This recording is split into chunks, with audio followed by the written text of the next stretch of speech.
तमिळनाडूमध्ये 87% जनता सनातन धर्मीय आहे. ज्या जनतेच्या जोरावर तुम्ही सत्तेच्या खुर्चीत बसलात, त्याच जनतेच्या अस्तित्वावर घाला घालताना तुम्हाला भीती नाही वाटत का? केवळ राजकीय लांगुल चालनासाठी आणि एका विशिष्ट वोट बँकला खुश करण्यासाठी स्वतःच्याच पूर्वजांच्या संस्कृतीवर चिखलफेक करणे ही या राजकारणाची सर्वात खालची पातळी आहे. ज्यांना वाटतं की सत्तेच्या जोरावर ते इतिहास पुसून टाकू शकतील, त्यांनी एक कान उघडून ऐकावं. सनातन म्हणजे शाश्वत आहे, ज्याचा ना कधी प्रारंभ झाला ना कधी अंत होईल. या भूमीवर अनेक आक्रमक आले आणि मातीत मिसळले, पण हा धर्म आणि ही संस्कृती आजही ताठमानेने उभी आहे, पुढेही राहील.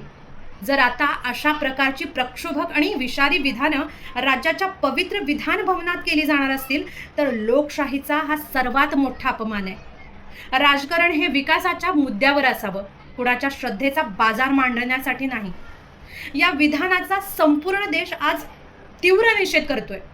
आता केवळ शांत बसून चालणार नाहीये. आपल्या श्रद्धेचा बाजार मांडणाऱ्यांना लोकशाहीच्या मार्गाने आणि विचाराच्या ताकदीने चोख प्रत्युत्तर देण्याची ही वेळ आहे. सावधान रहा, सतर्क रहा आणि आपल्या महान संस्कृतीचा स्वाभिमान बाळगा. जय हिंद, जय सनातन.